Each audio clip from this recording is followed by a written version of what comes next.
Bonjour tout le monde. Aujourd'hui, une petite vidéo pour vous expliquer le fonctionnement du réfractomètre au laboratoire de chimie. Premièrement, il faut l'allumer avant de pouvoir s'en servir. Le petit bouton rouge ESC en haut, on pèse dessus jusqu'à temps que ça bip. Voilà, il s'allume.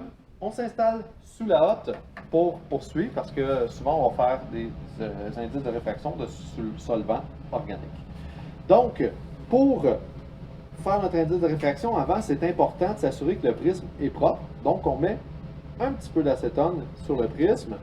On prend un Kim-Wipe pour nettoyer tout ça.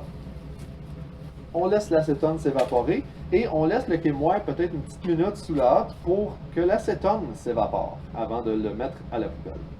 Ensuite de ça, l'acétone s'est évaporé. On prend notre échantillon qu'on veut tester. Dans ce cas-ci, j'ai pris seulement que de l'eau distillée. On en met quelques gouttes. 2-3 gouttes.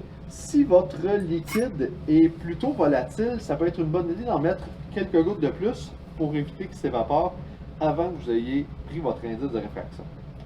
Ensuite de ça, on attend une dizaine, quinzaine de secondes pour que la température de notre liquide soit la même que la température du prisme. Et ensuite de ça, on va peser sur OK Measure pour avoir la valeur, pour prendre la mesure. On pèse, il faut que ça fasse un petit bip, sinon vous n'avez pas bien pesé. Voilà.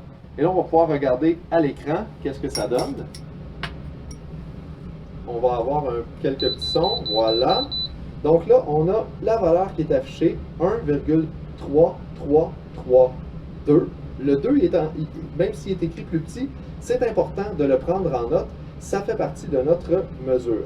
Et on doit prendre la température qui est de 21,5 degrés Celsius. C'est important aussi. Donc, on note la valeur 1,3332 et 21,5 degrés Celsius. Une fois qu'on a pris ces valeurs-là, on peut nettoyer notre réfractomètre.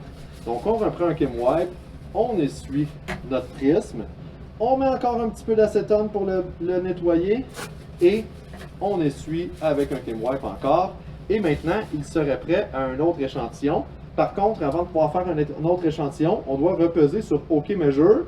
L'appareil va enregistrer la valeur et revenir à Ready pour dire qu'il est prêt pour une autre mesure. Donc voilà, c'est comme ça qu'on sert d'un réfractomètre.